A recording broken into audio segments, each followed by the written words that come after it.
Hi, I'm glad you could join me. Thank you for watching this video episode of Wele Football Focus. On this episode, I just try to look at the favorites for the Zambian Super League, the contenders for the title. Remember, the league gets back to action this weekend, this Saturday, and so it's important that we look at what lies ahead in terms of those that are going to be challenging for the title. In another episode, I'm going to look at what we are going to call the spoilers, those that are not really going to fight for the title or in danger of relegation, but trying to make the most out of their season. And of course, in another one, I'm going to look at how teams can survive relegation, certain teams that are threatened by relegation. So looking at the contenders. Before lockdown, you remember that Lusaka Dynamos were the most informed team. They had won 7 of their last 10 games and drew the other 3, which meant that they had a 70% win rate. That is in the last 10 games. But if you narrow it down to the last 5 games, Zanaco were the most informed team, having won 4 from 5 games. And overall, if you look at the form guide, Zanaco were the most informed team, followed by Lusaka Dynamos, of course, in the last 5 games, and of course Forest Rangers, who sit top of the Super League with 46 points. In terms of the home and away records, Zanaco had the best home return ratio in terms of the points. They had 31 points from their home matches. And second in that area were Kana, who had amassed about 26 points, and then you have Power Dynamos, who had amassed 25 points from their home matches. You know that Power Dynamo started pretty badly, but then they improved as the matches went on. In terms of those that were doing away, very well away, Forest Rangers were actually top of that pile with 24 points from their away matches. Green Eagles came in second with 22 points from their away matches, as well as Napsa, who had 22 points from their away matches as well. Certain teams were not doing very fine, as you expect. Nakamba Leopards were struggling at home. They had only amassed 10 points. Kaisa were struggling at home. They had only amassed about 9 points, and as well as Mufulira Wanderers, who had only amassed 6 points at home, and it tells you how bad their season was. Away from home, Kansanshi were struggling. Remember, they started very well in their early days, but then they struggled at home. They had only got 5 points from their home matches. Kaisa were also struggling at home, just like they were struggling away. And then of course Zanaco had only 4 points from their away matches, but it's understandable because they have a backlog of matches which they have not played because of their involvement in the CAF Confederation Cup. And so back to the contenders. Forest Rangers sit top with 46 points. They sit at the top. If they are to remain there, they must keep up their top performances. There is no guarantee really that they are going to finish there. Remember, the teams that are following them are hot on their heels, trying to catch them. The beauty for Forest is that their defense was the second best in the league. They had only conceded about 17 goals by the time that the league was coming to a halt. Then they were amongst the top 5 scorers, having scored about 30 goals. So it shows that there was a good balance for them. Like I said earlier on, they were one of the best performing teams away from home, and so I think going forward, what they need to do is to improve on their home form. If they can improve on their home form, it can help them to build on what they have done so far. On the other side, the thing about Forest is that I don't think they really have to have the pressure of performing as much as people want to put the pressure on them. I mean, this is a club that has grown in leaps and bounds over the last few years, and so for me, as long as they can still stay in the top 4 and end the season in the top 4, regardless of where they end, whether first, second, third or fourth, as long as they finish the season in the top 4, for me it is going to be a good season. But of course they sit at the top, and I'm sure they would want to go all the way. My thought is that they may not win the title, but they have a real shot of ending in the top 4. As long as they improve on their home form and maintain their away form, then they'll be good to go. So for me, anything in the top 4 would still be good enough for them. Napsa Stars were also one of the surprise packages before the lockdown came on board, and I think even this time around they might continue on that upward trajectory.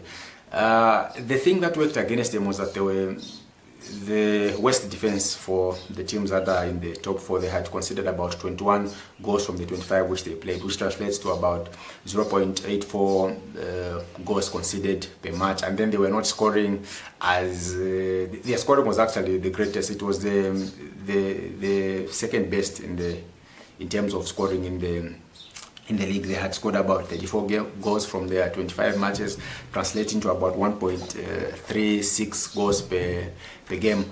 However, their problem for me was that I think they allowed too many goals. If they had not allowed as much as they did, they would have been probably even first by now.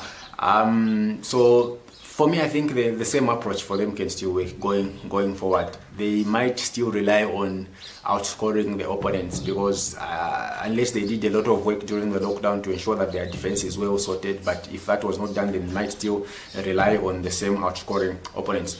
The thing with NAPSA is that they actually create a lot of chances, even if they don't convert as much as they create. Yes, I said they're the second best scorers in the league, but then they did not create they did not convert as many chances as they created. If they can improve on their conversion rate, then good to go. The other thing that they would have to do is to keep Bono Mape fit. I think he's a very key player for them, and then keep a guy like Collins Kombe engaged, keep him interested. The thing about players that are blessed with the ability on the ball is that they want to be kept engaged. They want it to be kept interesting. As long as it is no longer interesting for them, they might not really perform to the best of their abilities. And crucially, I think they have Emmanuel Mayuka in that team. Let them make the most of him in that team. For me, he did not play much before the lockdown. I expect him to play a bigger part this time around, but crucially, it's what he's going to do in the dressing room, where there are a lot of youngsters. He's played in Europe, he's played in North Africa, in big teams, at big competitions, and so the experience that he may bring from there would be very crucial for them in the dressing room. They have the belief, they've spoken of wanting to play continental football from the time the league started. I still think they still have a chance, if at all they can keep going on the same trajectory and ensure that the matches which they are going to play against teams that are around them, they do well in those matches. For them, again, I would say top 4 would be a good season for them, and since that is something that they really want, if they fail to achieve that, then it will be a bad season for them. Next is Green Eagles. They sit third. The thing about Eagles this season is that the surprising part is I think they tried to be more expansive, and in trying to be more expansive, they sacrificed their defensive side of the game, and as a result, they suffered a bit, especially in their home matches where they tried to be expansive. They were backed down. They even drew too many matches at home. In terms of form, Eagles, from their 44 points that they had, they got 22 at home and 22 away. What that tells you is that away they are still doing much better than they did from their home matches. So if they can improve on the form from home, stick to the basics, do them correctly, then they are going to be in with a shout. I think they are supposed to be one of the main contenders for the league. This is a club that has grown in leaps and bounds over the last 2 seasons, and I think they would want to get back to continental football once more. And so if you look at their numbers, it tells you if they can improve on their home form, then they are going to be better going forward. They need to use home advantage once more. In the seasons past, that is something that really helped them. That is something that helped them to cross the line. That is something that helped them to go into continental football and build a name for themselves. And so if they can get back to using home advantage, then well and good for them. For me, anything outside the top 4 for Green Eagles is going to be failure, and so they need to maximize on the chance that they have now. They sit third. Can they do better than they are doing? I think they can. I think they have everything in their squad to go their way. They have the quantity in terms of numbers. They have the quality in terms of what you expect to bring to the table, and of course it allows them a chance to freshen up the squad from time to time. It allows them a chance to rotate and still maintain the quality in the team. Top 2 for me is a possibility for Green Eagles, and should they fail to make the top 2, at least top 4, they need to get back into continental and keep growing on the same path that they've been growing. Nkana, the thing about Nkana is that they've got about 59% of their points, their 43 points from the matches that they've played at home. Could they have done better? Yes, I think they could have done better if they had closed down certain matches. If they had killed off certain matches, they would have actually been in a better position. Now, from Ghana, a lot of things have been happening off the pitch. Of course, they changed the president. There was the issue of paying Otabwale, which I believe they've started dismantling that debt, which is good for them. But back to the pitch, their defense is actually the best in the league. But then what worries me now is that we know the issue of the three Kenyan players that could be delayed to come in, and so by the time they come in, they may not really have the match fitness. They may want to have to start building the match fitness, and that might cost them. Remember, their centre back pairing of Harun Chakava and Musa Muhammad is pretty much the best pairing in the country at the moment, and that is why they've conceded the least goals. But then, if without those two first choice centre backs, they'll have to improvise. They'll need to go for something that they may not have really relied on during the entire course of the season. Can they do that? Yes, I think for a big club like them, they should not be struggling in terms of finding the right players to fill in voids when they are created. Crucially, Idris Mbombo got most of their goals, but I think they need to litter the goals around the team. They need to use the chances that they create more, but crucially, they need to have more scorers than relying on Idris Mbombo through and through. Sate has been on and off. The combinations there are not really working out. But for them to go on and do well at the end of this season, I think Manfred Chabinga will be very key once more in terms of how he's going to steer the ship, the kind of course that he's going to make. You remember there was that incident earlier in the season when he wanted to substitute Sate, and then the fans went up in arms, and then they changed his mind. I think you need to be much more authoritative than that and decide the course for his team, really. For Nkana, they should be looking at Champions League. First or second position is fine for them. Third position, fourth position, for the club that they are, they shouldn't be looking at that. And so they need to be targeting the first or the second position. Is it possible for them? Yes, it's possible if they can improve their away record and, of course, keep on going in terms of their home record. Remember, like I said earlier on, they were the best, among the best performing teams at home, with having got 26 points from their home matches. And so when you look at it from that angle, you would see that they still have a chance of doing much better than they are currently doing. CSKA United, it's sad that we should be looking at CSKA United that lie in fifth position. Remember, they started the season very well. They put up a run of about 8 to 9 games. They were unbeaten. They were basically blazing through this league, but of course injuries, the loss of form, all those things affected them. What I think affected them most as well was that they did not really have the rest. Remember, they had been engaged in the CAF games, the Champions League. They were ejected by Mazembe, and the amount of games that they played, I think, were too much in a short period of time, and so they lacked freshness in the squad. They needed to freshen up, and I think this is a team that could be the team that benefits more from the lockdown that was there. Interestingly, despite their loss of form, they are only sitting 4 points off the top of the table, and that gives them hope. That tells that if they can put up a run of good wins, they can go to the top of the table, and then who knows what can happen after that. Remember, it's a side that is capable of putting up an impressive run. Like I said, they did that in the beginning of the season. This again is like just the beginning of the season. Can they go all the way? I think they can. Crucial to them at the start of the season was the availability of Tawan Kamsoko. He allowed them to go back to playing the 4-3-3. They released them. He was the probe. He would look for the spaces. He would look for the opportunities to surge forward, and I think they benefited a lot from them. Are they able to do that this time around? I think they can. Let's also not forget they got Tafatwa Rizuki from Zanaco. Just a moment, he was trying to settle. The lockdown came up. So when you look at it from that angle, I think Zesco have all it takes. Now, for this club that has grown so much over the years, anything short of the title is going to be considered failure. Unfortunately, they might finish second and play in the Champions League, but I think they just don't want to qualify for the Champions League. They want to qualify for the Champions League by winning the league, and that's what's going to give them maintain the prestige that they've acquired over the years. And so for Zesco United, anything short of a title would be a failure. Do they have what it takes to cross over the line? Absolutely, yes. They have the experience. They have the nous to go over the line. They have the personnel to go over the line. And so all those things work in their favor. Anything short of the title for Zesco would be failure. Lusaka Dynamos.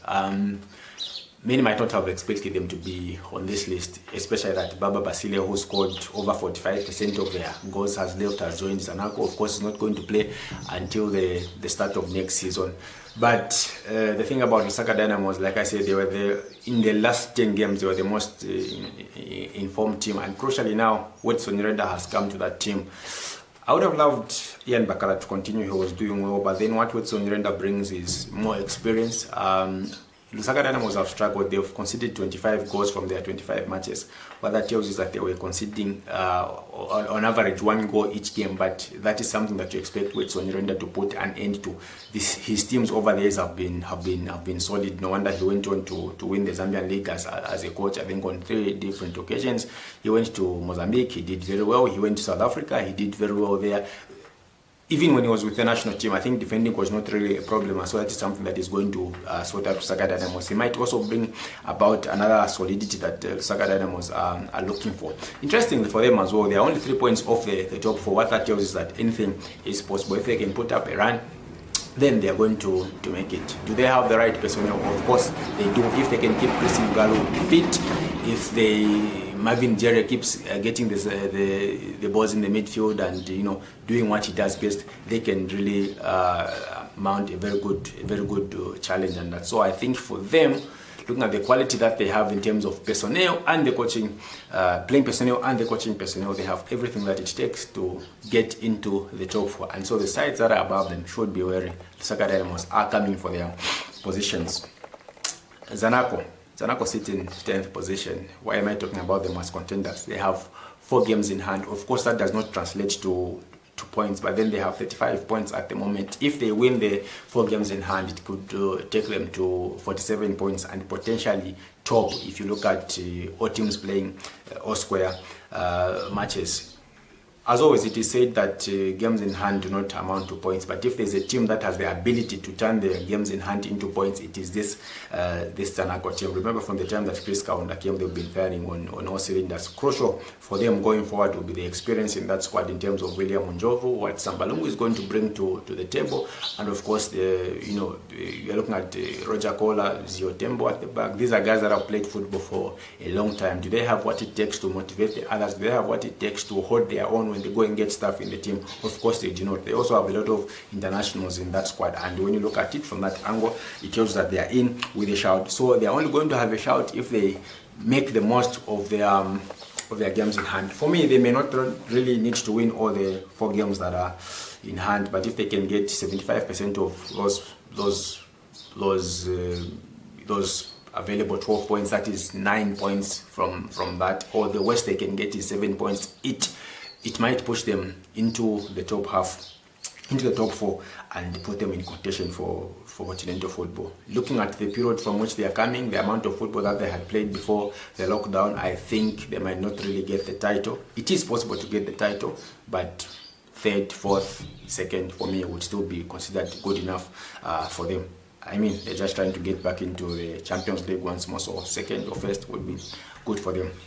The question still remains, who's going to win the Zambian League? It's about who's going to make the most of their games. It's about those that are going to beat the teams that are around them, the teams that are direct competitors, and also maximize on points in teams that are in the bottom half or teams that are not competing for the title. Crucially, it's about who will hold their nerve when they go and get stuff, because trust me, in the next few games, it is going to be a very rough ride.